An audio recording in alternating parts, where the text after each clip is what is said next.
خلیفہ کے ہم ہیں خلیفہ ہمارا، وہ دل ہے ہمارا آقا ہمارا، ہمارا ہمارا خلیفہ ہمارا، وہ دل ہے ہمارا آقا ہمارا، وہ دل ہے ہمارا آقا ہمارا۔ Assalamu alaikum and welcome to This Week with Huzur. We are honored to present highlights from two mulaqats, one with a delegation of Khaddam from the USA and the other with teachers from Jamia Ahmadiyya, Germany. We begin with Saturday's mulaqat, where Hadrat Khalifatul Masih Aidullah Ta'ala wa Nasrihil Aziz graciously met with members of Majlis Khaddam Ahmadiyya from the USA. On the weekend of the 13th and the 14th of September, a group of Khuddam from the US and a delegation of teachers from Jamia Ahmadiyya, Germany, had the honor of having mulaqats with Hazrat Khalifatul Masih V, Ayyadahullah Ta'ala bin Nasrihil Aziz.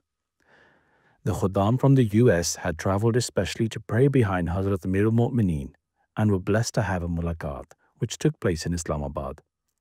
During the mulaqat, the Khuddam all had the opportunity to introduce themselves, after which they were able to ask questions on a range of issues affecting the youth relating to their faith and contemporary issues. My question is, sometimes at our Jamaat events, we invite guests who do not advocate for justice, peace, or humanity. What is Huzur's guidance in this regard? Jazakallah. If you have very close relation with those people, you can tell them that our Jamaat's practices and teaching is that we help all the needy people. We try to establish peace and harmony in the society and in the world. And therefore, this is not only our slogan, but we want to apply it in our life and we want to establish it in the world as well. And if they say no, then you should not call them in your functions. You see, we don't need any worldly help from these people. Ji. Right? Ji. But if you know somebody who is speaking against Muslims, who is not respecting and honoring the rights of the people, then he should not be invited in any of our functions. You can inform the administration. If I come to know any person who is not establishing peace in the society or even disturbing it, then I normally ask the administration to never invite them. There have been so many occasions when we withdrew our invitation. In households where English is the first language and parents themselves do not speak English, do not speak Urdu fluently, what is the best way to teach Urdu to our children? تم نے سیکھ لی اردو. کوشش تو کرتا ہوں. How did you learn it? Just from learning from my parents speaking it. From parents? G G. If they speak Urdu with you, then it's okay, then you will learn it.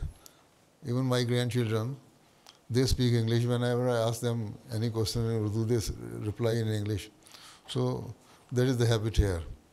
And because the atmosphere here is quite different. They spend quite good time in schools, some hours in schools. Ji. So, and they read books in English. So this is why they speak English, they read English. But ہمیں کوشش کرنی چاہیے. We should try to speak in Urdu with them. ٹھیک ہے. تو اسی طرح آہستہ آہستہ وہ سیکھ لیں گے.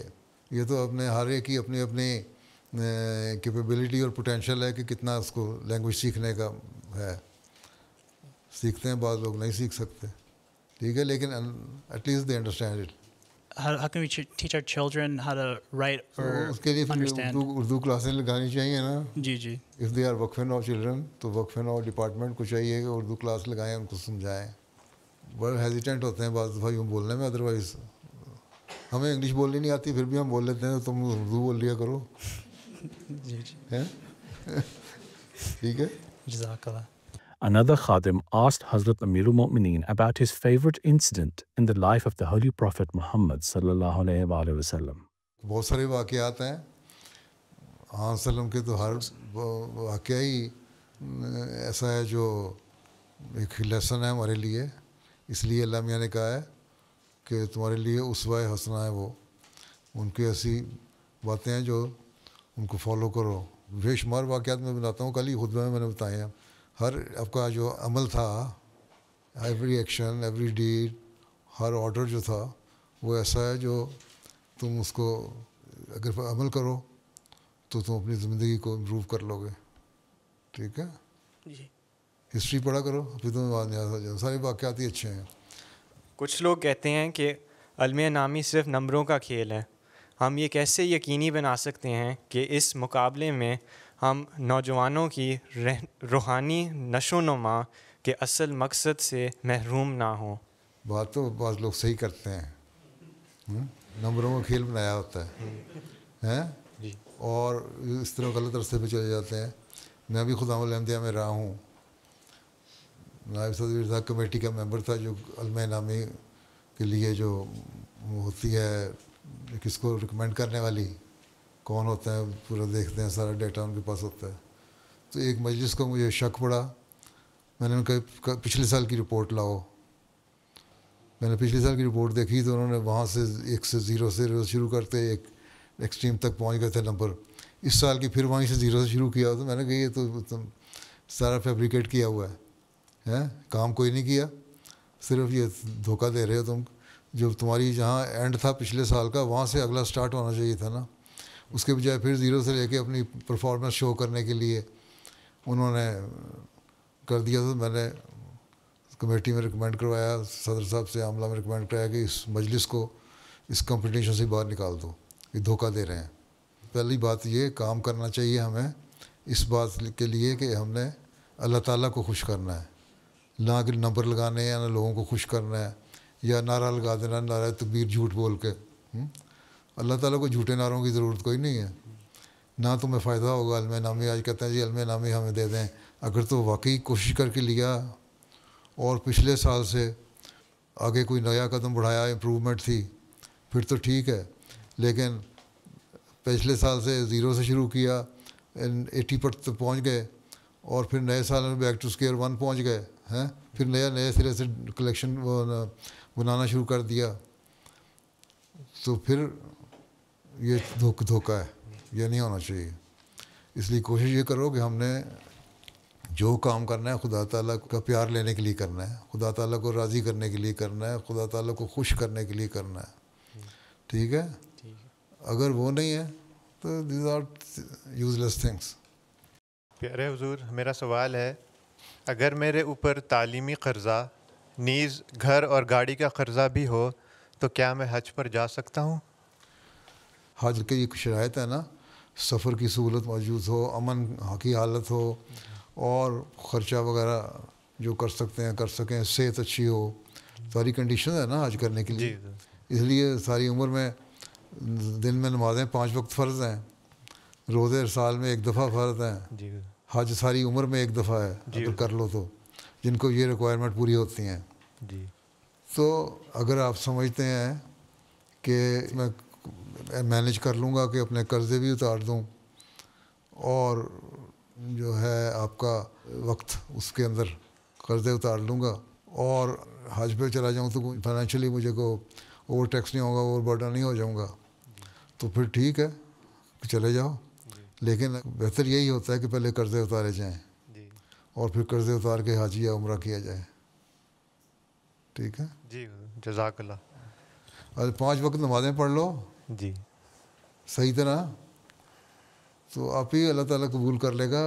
نیت ہوتی ہے نا انسان کی. ایک شخص نے پیسے جمع کیے، غریب آدمی تھا، کئی سال اکٹھے کیے پیسے حج کرنے کے لیے، لیکن اس کے بعد جو جانے لگا حج پہ تو ہمسایوں کے گھر سے اس کو خوشبو آئی گوشت پکنے کی. اس نے اپنے بچے کو بھیجا کہ جا کے ان سے تھوڑا سا سالن لے آؤ. ہم نے بھی کئی مہینوں سے کئی سال سے گوشت نہیں کھایا. تو جب وہ بچہ گیا تو اس نے کہا نہیں تمہیں نہیں دینا, تمہارے کھانے والا نہیں ہے یہ. خیر وہ اس کا باپ بچے کا پھر دوبارہ ہمسائے کے پاس گیا, اس نے پوچھا کہ تم گوشت کھا رہے ہو تو ہمارے لیے کیوں نہیں کھانے والا؟ وہ کہتا ہے اس لیے کہ میں اور میرے بچے 7 دن ہو گئے ہیں ہم نے کھانا نہیں کھایا, بھوکے تھے. میں باہر گیا ہوں تو ایک گدھا مرا ہوا تھا, تو اس کا گوشت میں کاٹ کے لے آیا ہوں. مردار کا گوشت تو کھانا بھوک کے اور مرنے کی حالت میں جائز ہے نا, وہ میرے لیے جائز ہے, تمہارے لیے نہیں. اس آدمی کو جس نے حج کے لیے رقم کٹھی کی تھی اس کو اتنا اس سے صدمہ ہوا کہ ہے میرا ہمسایہ بھوکا رہتا تھا, میں نے خبر نہیں کی اور میں کچھ نہ کچھ تو کھاتا تھا نا, اس کو بھی دے دیتا. بہرحال اس نے جتنے پیسے اکٹھے کیے تھے نا حج کے جانے کے لیے, وہ اس کو جا کے دے دیے کہ تم یہ گندا کھانا پھینک دو اور جا کے پاک کھانا اچھا کھانا لے آؤ بازار سے اور خود بھی کھاؤ, اپنے بچوں کو کھلاؤ. تو اس وقت اللہ تعالیٰ نے وہاں ایک بزرگ کو مکے میں بتا دیا کہ آج اس دفعہ یہ سارے جو لوگ حج کرنے آئے ان کا حج قبول نہیں, کوئی نہیں ہوا, صرف اس آدمی کا حج قبول ہوا ہے. ٹھیک ہے جی. اور تو اس کے پاس گیا وہ کہ تم نے کیا کیا تھا؟ انہوں نے کہا صرف یہ تھا کہ میں نے پیسے اکٹھے کیے تھے کئی سالوں کے, پھر میں نے اس بھوکے کو کھانا کھلانے کے لیے اپنے پیسے اس کو دے دیے. تو اللہ تعالیٰ نے, اس نے حج نہیں بھی کیا تھا اس کا حج قبول کر لیا. اگر آپ نیک کام کر رہے ہیں اور غریبوں کا خیال رکھ رہے ہیں, نمازیں صحیح طرح پڑھ رہے ہیں, نیت آپ کی نیک ہے حج کرنے کی, تو جب اللہ کا موقع دے گا تو حج بھی ہو جائے گا. لیکن اس سے پہلے بھی اللہ تعالیٰ حج قبول کر لیتا ہے. جی. ٹھیک ہے, بغیر حج کیے بھی حج قبول کر لیتا ہے اگر نیت نیک ہو. جی. گڈ انٹینشن ہونی چاہیے. جی حضور. ٹھیک ہے. جی جی جی جزاک اللہ. حضور میرا سوال ہے کہ تشخیص بجٹ کے موقع پر بعض خدام برا مناتے ہیں اور ناظم مال یا قائد کو کہہ دیتے ہیں کہ یہ ہمارا نجی معاملہ ہے. نیز عہدے دوران بھی کئی مرتبہ صاف کہہ دیتے ہیں کہ ہم لوگوں سے ان کی تنخواہ وغیرہ کے بارے میں پوچھنا مناسب نہیں سمجھتے. حضور اس سلسلے میں ہماری رہنمائی فرمائیں. اس لیے وصیت میں بھی پہلے فارم میں یہ ہوتا تھا کہ میری اتنی انکم ہوئی ہے اور اس پہ میں چندہ وصیت ادا کر رہا ہوں. اس وقت خلافت رابعہ میں پھر یہ سوال اٹھا تھا کہ بعض لوگ نہیں کس طرح کرنا چاہتے, تو انہوں نے کہا تھا ٹھیک ہے اگر موسی سے ہم یہ ایکسپیکٹ کرتے ہیں کہ وہ تقویٰ پہ چلنے والا ہوگا تو اس لیے وہ صرف یہ ڈکلیریشن دے دے کہ جو میں چندہ دے رہا ہوں میری انکم کے مطابق ہے. تو اگر کوئی انکم نہیں بھی بتاتا, یہ کہہ دیتا ہے جو میں چندہ دے رہا ہوں وہ اتنا ہی دے سکتا ہوں اور انکم کے مطابق دے رہا ہوں, یا میں اتنا ہی چندہ دے سکتا ہوں, اتنا بھی کہہ دے تو بس ٹھیک ہے اس سے لے لو, اس کو ضرورت نہیں ہے اس سے زیادہ قریدنے کی, پوچھنے کی کہ اتنی آمد ہے کیوں آمد ہے, تو ان کو چھوڑ دو. آج کل ویسے ہی GDPR کا جو لا بن گیا نیا دنیا میں ہر جگہ, اس سے ویسے ہی آپ کی انفارمیشن اگر آپ کسی سے لیتے ہیں اور وہ کسی طریقے سے کہیں لیک ہو جاتی ہے تو آپ کو کیس کر سکتے ہیں جماعت پہ. اس لیے بہتر ہے کہ جو انفارمیشن کوئی جتنا دیتا ہے اور اسٹیٹمنٹ دے کے دیتا ہے اتنی انفارمیشن لو. ٹھیک ہے. باقی تقویٰ کا معیار ہے, اس کا معاملہ اللہ کا معاملہ. ٹھیک ہے. ہاں یہ اس سے کہہ دو کہ تم دیکھ لو کہ تم نے چندہ خدا کی خاطر دینا ہے, اس لیے یا تو تم اپنی آمد بتا دو اگر تم بتا سکتے ہو, اور نہیں تو یہ لکھ دو کہ جو میں دے رہا ہوں چندہ اپنی آمد کے مطابق دے رہا ہوں, یا یہ لکھ دو کہ میں اتنا ہی چندہ دوں گا, اس سے زیادہ نہیں دے سکتا, میری آمد جو بھی ہو. ٹھیک ہے. تو ادروائز بہت سارے آج کل کے جو دنیا کے قانون ہیں نا اس میں آپ لوگ اس ویسٹرن ملکوں میں ڈبیٹ میں آ جاتے ہیں. ٹھیک ہے. بالکل. جزاک اللہ. پیارے حضور میرا سوال ہے کہ حضور کے دور خلافت کے سب سے مشکل وقت کون سا تھا اور اس وقت اللہ تعالیٰ نے کیسے حضور کی خاص مدد فرمائی؟ سب سے مشکل وقت وہی تھا جب مجھے بنا دیا. اس کے بعد تو اللہ میاں آپ کی آسانیاں پیدا کر دیں. ٹھیک ہے. ٹھیک ہے. پھر مجھے تو نہیں پتہ لگا, وہ اللہ میاں آپ ہی کام چلا رہا ہے. ٹھیک ہے. کیا بتاؤں میں, جو مشکل وقت تھا وہ لوگوں نے دیکھ لیا, تم نے بھی دیکھ لیا وہ کسی پرانی ویڈیو میں. The following day, teachers from Jamia Ahmadiyya Germany were blessed to have a mulaqat with Hazrat Khalifatul Masih.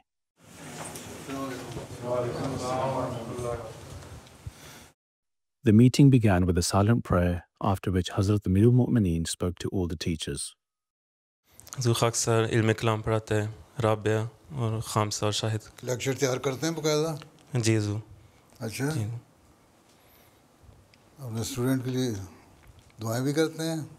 جی حضور کوشش کرتا ہوں. فارسی پڑھاتے ہیں؟ جی. کس کلاس کو؟ خامسہ کو اور شاہد کو دوسرے سیمسٹر میں. کتنی آ جاتی ہے ان کو؟ سمجھ آ جاتی ہے؟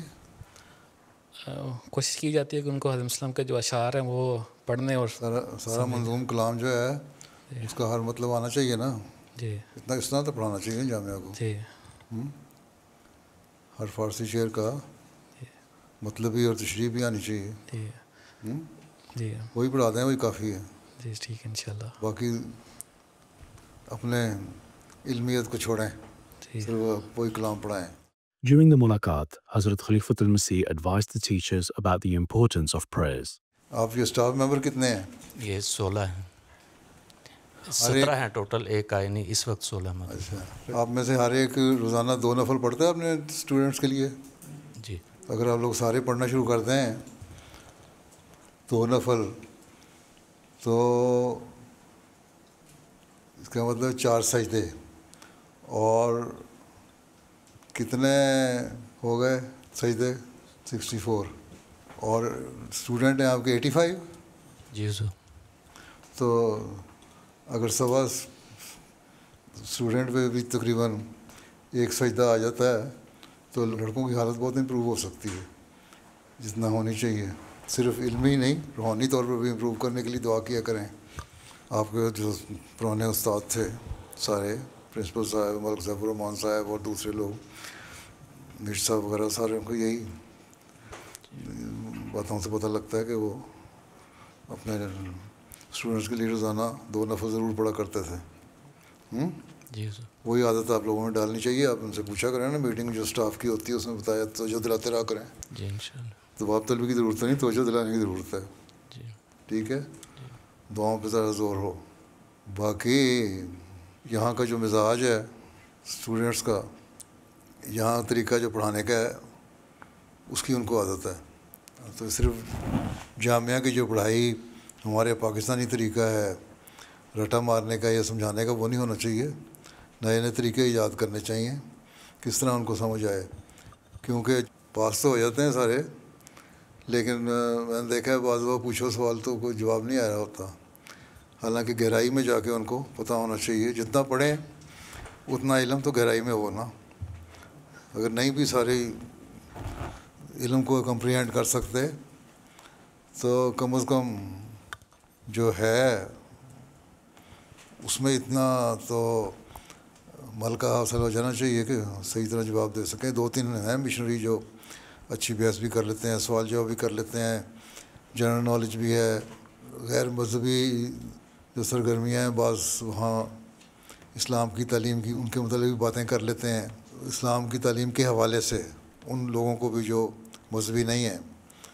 اور سیاسی بھی کوئی لیکچر اس طرح ہوتا ہے, مختلف فیلڈس کے لوگوں کو, ماہرین کو بلائیں, بلاتے ہیں. اور صرف احمدیوں کو بلاتے ہیں, غیر احمدیوں کو بلا لیتے ہیں. ابھی تک تو صرف احمدی ہی آتے ہیں. غیروں کو بھی بلا سکتے ہیں, اب ایکسپرٹس کو, سائنٹسٹ کو, ڈاکٹر کو, پولیٹیشنز کو, مختلف لوگوں کو جن کا علم ہے مختلف فیلڈز میں, لیکچر کی, تاکہ ان کا ذرا دماغ کھلے, روشن ہو. لیکن یہ بھی ساتھ خیال رکھنا ہے کہ ان کی باتیں سن کے صرف دنیا کی طرف نہ رجحان ہو جائے. جو لیکچر دے رہے ہوتے ہیں ان میں سبق دینے کے لیے یہ بھی بتایا کریں کہ تم لوگ تو یہاں آرام سے رہ رہے ہو, بہت ساری سہولتیں تو میسر ہیں. پاکستان میں تو مولویان کو, جن کے زائد ذرائع آمد نہیں ہیں, ان کو پتہ ہی نہیں ہوتا کہ کس طرح گزارا کرنا ہے, لیکن کام کر رہے ہیں. استاد بھی وہاں کے جو جامعہ کے ہیں ان میں بھی بہت ایسے ہیں ان کا مشکل سے گزارا ہوتا ہے.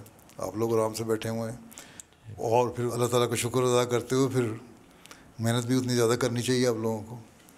یہ کہنا ہے کہ 6 گھنٹے میں نے پڑھا لیا اور 2 گھنٹے میری بعد میں یا رات کو میری ڈیوٹی ہو گئی, ٹیوٹوریل ٹیوٹر بن گیا میں, تو اس سے میرا گزارا ہو گیا, یہ نہیں ہوگا. کم از کم استادوں کو اپنے جو پڑھائی کے لیکچر تیار کرنے کے لیے 2-4 گھنٹے وقت دیتے ہیں لیکچر کے لیے, اس کے علاوہ ذاتی مطالعے کے بھی تو 5-6 گھنٹے چاہیے نا. اور اس کی عادت ڈالیں تاکہ زیادہ محنت کی عادت پڑے. یہ 6 گھنٹے کے بعد پھر چھٹی ہو جاتی ہے. پھر اس کے بعد جو جامعہ میں چھٹیاں ہوتی ہیں ان میں بھی فارغ ہی ہوتے ہیں اکثر, کوئی کام نہیں ہے. جی حالانکہ آپ لوگ ربا میں بھی رہے ہیں, آپ لوگوں کو پتہ ہے کہ وہاں بعض لوگ خدام الاحمدیہ دوسرے کاموں میں مصروف ہو جاتے تھے. بعض ٹھیک ہے بعض نہیں ہوتے ہوں گے, لیکن بہت ساروں کو کام مل بھی جاتے ہیں, تو ایکسٹرا کام کر رہے ہوتے تھے شام کے وقت بھی.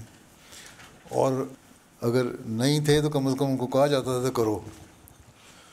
تو یہاں اسی بات کو لے کے جیسا کہ میں نے کہا ہے, شکر گزاری جو ہے اس کا تقاضا پورا کرتے ہوئے کم از کم زیادہ سے زیادہ وقت دینا چاہیے, اور بہتری کے لیے سوچنا چاہیے کہ کس طرح ہم طلباء کا معیار بہتر کر سکتے ہیں, کس طرح ان کی صرف علمی نہیں بلکہ روحانی اور اخلاقی حالت بہتر کر سکتے ہیں.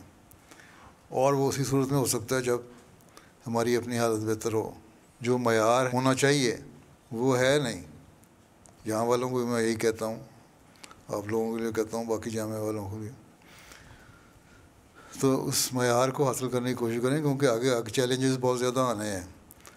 روایتی کام کر کے آپ دنیا کا مقابلہ نہیں کر سکتے, نئے نئے راستے ایکسپلور کرنے ہوں گے.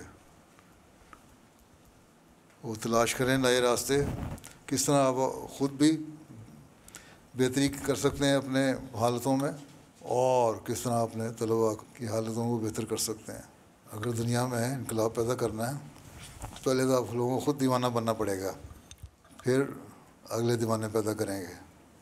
اسی طرح یہ بھی بتائیں ان کو کہ ان کے جو ڈریس کوڈ کیا ہوتا ہے, پروٹوکول سارا ہونا چاہیے, ایک ذمہ داری کا احساس ہونا چاہیے اپنے کاموں کی, اور پھر اپنی حالتوں کی بہتری کی ظاہری حالت بھی ہو اچھی ہو. یہ بنیادی چیزیں ہیں, یہ جامعہ کے اندر پیدا ہونی چاہیے. جب وہ نکلے تو ایک ایسا ہیرا بن کے نکلنا چاہیے جو پوری طرح تراشا ہو, تاکہ میدان میں جا کے پھر نہ امیر صاحب کو شکوے ہوں, نہ مشنری انچارج کو شکوے ہوں, نہ لوگوں کو شکوے ہوں. جامعہ میں 7 سال لگائے ہیں, اتنا صلاحیتیں ہونی چاہیے نا کہ جہاں بھی جائے, جس جگہ بھی لگایا جائے, وہاں وہ پورا کام کرے. تو آپ لوگوں کو ساری ذمہ داری ڈالی گئی ہے کہ آپ وہ تراش خراش کرنے والے لوگ ہیں جو اس طرح تراش کے جماعت کو پیش کریں, ایسے لوگ جن کو آگے پھر جو مفید وجود بن سکیں. صرف یہ کہنا ہے 2-4 پیریڈ لے لیے میں نے, خامسہ رابعہ کو پڑھا لیا, اور میں نے معاہدہ اولا کو پڑھا دیا, اور میں نے عربی پڑھا دی, اس کے بعد میں گھر جا کے سو گیا, یہ تو کوئی بات نہیں ہے. اپنے خود جائزے لیں, خود دیکھا کریں کہ آپ نے علاوہ لیکچر تیار کرنے کے, جیسا کہ میں نے پہلے کہا ہے, کتنے گھنٹے مطالعہ کیا ہے. آپ لوگ تو علمی لوگ ہیں, آپ لوگوں کو تو ویسے ہی کتابی کیڑا ہونا چاہیے. علاوہ ورزش کے صبح اٹھیں, تہجد کے بعد, نماز فجر کے بعد تو آدھا پونا گھنٹے کی واک کریں. اب تو ویسے ہی سردیاں آ رہی ہیں, موسم ذرا راتیں لمبی ہو گئیں, یہ بھی نہیں بہانا ہے, رات کو کافی سو لیتے ہیں. اور اس کے بعد تازہ ہوا میں سیر کرنے کے بعد, گرمیوں میں بھی اگر ریسٹ کرنا ہے تو 1-1.5 گھنٹہ ریسٹ کیا, اس کے بعد پھر کام شروع کر دیں. اس سے آپ دیکھ لیں گے آپ کے ذہنوں کو بھی ایک تقویت پہنچے گی, جلا ملے گی, اور آپ کی جسمانی طور پہ بھی آپ بہتر ہوں گے. تو یہ چیلنج ہیں آپ لوگوں کے سامنے. صرف جامعہ میں 2 کلاسیں لینا چیلنج نہیں ہے, جماعت کو ایسے لوگ مہیا کرنا آپ کے لیے چیلنج ہے جو روحانی, علمی, اخلاقی ہر لحاظ سے بہتر ہوں. مستقبل کی جو کریم پیدا کرنی ہے اپنے جماعتی اصلاح کے لیے, اس کو ٹارگٹ سامنے رکھ کے اپنے کام کیا کریں. نہ کہ یہ صرف میں نے مضمون پڑھا دیا, میں نے عربی پڑھا دی, میں نے فقہ پڑھا دیا, میں نے علم کلام پڑھا دیا, قرآن کریم کا ترجمہ پڑھا دیا, تفسیر پڑھا دی, اور پھر اس کے بعد ان میں یہ عادت ڈالیں کہ بعد میں تم نے پڑھنا ہے. چاند دیکھے ہیں بہت اچھا کام کر رہے ہیں, جو علمی کام بھی اچھا کر رہے ہیں, جو علمی کام کے ساتھ ساتھ تبلیغی کام کے ساتھ ساتھ بعض پبلک ریلیشن کے کام بھی اچھے کر رہے ہیں. وہ بھی ہونا چاہیے, اعتماد بھی پیدا ہونا چاہیے ان میں کہ ہم ہر ایک سے بات کر سکیں, بڑے سے بڑا لیڈر ہو, سیاستدان ہو, کوئی بھی ہو, ہم نے اعتماد سے ان کے ساتھ دین کے حوالے سے بھی بات کرنی ہے, اور ان کے اپنی غلطیوں کی نشاندہی کرنے کے لیے بھی ان کو کھل کے بتانا ہے. یہ چیزیں بھی ساتھ ساتھ ٹریننگ کی ضروری ہے ٹیچروں کے لیے. ہر لیکچر میں مختلف وقتوں میں کوئی نہ کوئی موقع ایسا آ ہی جاتا ہے جہاں سے نصیحت کا کوئی پہلو نکل آتا ہے. کوئی بھی آپ بات پڑھا رہے ہوں, کلام پڑھا رہے ہیں, حدیث پڑھا رہے ہیں, فقہ پڑھا رہے ہیں, کوئی نہ کوئی ایسی بات نکل آتی ہے جس کو آپ فوری طور پہ اس کی بتا سکتے ہیں کہ اس کو تم نے زندگیوں میں کس طرح اپلائی کرنا ہے, تمہیں اس سے کیا فائدہ ہوا, کس طرح تم فائدہ اٹھا سکتے ہو. اور اسی صورت میں ہوگا جب آپ خود اس سے فائدہ اٹھانے کی کوشش کر رہے ہوں گے. During the meeting, the Jamia teachers were also able to ask questions and give updates on some of their work. میں اساتذہ کے لیے ایک مددگار قسم کا وہ ایک سیٹ اپ بنا رہا ہوں جس میں قرآن کریم پڑھانے کے لیے ایک طرف الفاظ لکھے ہوں, پھر ترجمہ ہو, پھر اگر ایک قرآن کریم کے ورب جو ہے وہ اگر 1000 دفعہ بھی آیا ہے تو ہر دفعہ اس کے آگے اس کا حل لغات ہو, اور پھر آگے تفسیری نکات ہوں جن میں احادیث سے بھی کتاب و تفاسیر یا دوسری احادیث ستہ سے بھی جو مددگار احادیث ہیں وہ بھی رکھ رہا ہوں, اور تفسیر حضرت مسیح علیہ السلام, تفسیر کبیر اور غیر جماعت جو تفاسیر ہیں ان کے بھی نوٹس اس میں شامل کر رہا ہوں. اور اگر بائبل میں یا انجیل میں اس بارے میں کچھ ملتا جلتا آتا ہے تو وہ بھی ساتھ شامل کر رہا ہوں. پھر تو مکمل ہو جائے گی وہ. حضور 5 پارے الحمدللہ میرے ہو گئے ہیں. اسی نیز پہ مشنری انچارج صاحب ہم نے مبلغین سے کام لیں, کوئی ایسا لٹریچر بنائے جو اعتراضات ہوتے ہیں نا غیر احمدیوں کے بھی, یا دوسرے مذہب تو کوئی رائے نہیں, عیسائیت سے تو کوئی دلچسپی کوئی نہیں, تھوڑا بہت جو رہ گیا, لیکن غیر احمدی مسلمانوں کے خاص طور پہ زیادہ جو اعتراضات ہوتے ہیں ختم نبوت پہ یا حیات مسیح پہ یا دوسرے تیسرے جہاں بھی ہیں, ان کے مختلف حوالے تلاش کر کے تو وہ آپ کے ہر مشنری کے پاس ہونے چاہیے ایک پاکٹ بک. یہ بھی مواد ہیں, آپ کو تجربہ ہو چکا ہے اشاعت میں رہ کے. جی حضور, جرمن زبان میں تیار کی ہوئی ہے جس میں 8 مختلف ٹاپک اس طرح جن میں اعتراضات اور ان کے جوابات. اور دیکھا کریں آپ کے مشنری ان کو پڑھ بھی رہے ہیں کہ نہیں, کہ اپنے شیلف میں رکھ دیے جا کے. جی ٹھیک ہے, ان کا جائزہ لیتے رہا کریں. جی ٹھیک ہے. اور جو نئے اعتراض پیدا ہوتے رہتے ہیں, بنیادی اعتراض تو وہی ہوتا ہے, لیکن کوئی نہ کوئی نئے ایک پیدا کرنے کی کوشش کرتے ہیں, جدت اس میں حالانکہ ہوتی کوئی نہیں, لیکن اس کا بھی جواب ساتھ آ جانا چاہیے. جی انشاءاللہ. تو اس طرح ٹریننگ کریں اپنے مشنریز کی. ٹھیک ہے. During the mulaqat, Hazrat Mir al-Mu'mineen advised one Murabbi Silsila who deals with matters of qaza. خاص طور پہ جو نوجوان لوگ ہیں ان کے بھی جو آئلی مسائل زیادہ ہوتے ہیں, ان کو بھی تسلی نہیں ہوتی. کسی کو آپ حق مہر دلواتے ہیں, کسی کو نہیں دلواتے, کسی کو زیور دلوا دیا, کسی کو تحفہ کہہ دیا, کسی کو نہیں کہہ دیا. وہ سارے ارشادات جو ہیں خلفاء کے اصلی انسانی کے ارشادات بھی ہیں, بعض کے فیصلے وہ سارے پڑھے ہیں خود. جی حضور کچھ نہ کچھ پڑھیں چنیدہ, لیکن کچھ نہ کچھ نہیں پڑھے, سارے پڑھو نا. ہاں جی. اتنا کون سی مصروفیت ہے, پڑھ نہیں سکتے, اپنا جائزہ لو نا سارا دن کا. تو کوئی بھی نہیں ہے جو 14 گھنٹے کام کرتا ہو. 6 گھنٹے سونے کے لیے کافی ہوتے ہیں نا, 3 گھنٹے کھانے پینے کے لیے, لوگوں سے گپے مارنے کے لیے فیملی کے سے کافی ہیں. 2 گھنٹے اور دے دو. جی ٹھیک ہے. جی. تو 6 5 11 تو 13 گھنٹے ہیں آپ کے پاس جن کا صحیح استعمال ہونا چاہیے. جی. وہ 13 گھنٹے کا استعمال یہ اپنے اسٹوڈنٹ کو بھی عادت ڈالیں. جو اسپیشلائز کرنے والے اسٹوڈنٹ ہوتے ہیں نا, جو بڑی ریسرچ والے یا دوسرے رشین اسٹوڈنٹ یا امریکن اسٹوڈنٹ جو پاس ہیں, ان کی ایوریج رشین کی بلکہ زیادہ ہے. وہ 13-14 گھنٹے پڑھتے ہیں, امریکن 11-12 گھنٹے پڑھتا ہے. تو یہ عادت پڑے گی تب وہ یہ عادت اسٹوڈنٹ میں ڈالنی چاہیے آپ کو, اور اسی صورت میں ہوگی جب آپ خود بھی کر رہے ہوں گے. دعا کی درخواست ہے, انشاءاللہ ہم کوشش کریں گے. دعا کے ساتھ عمل کرنا پڑتا ہے. بعض لوگ آگے کہتے ہیں کہ دعا کریں یہ ہو جائے. میں کہ پہلے یہ بتاؤ کہ تم نمازیں کتنی پڑھتے ہو. پتہ لگا 3 میں کہ تمہاری دعائیں ہیں نہیں, تو میری دعا کہاں سے تمہیں لگنی ہے.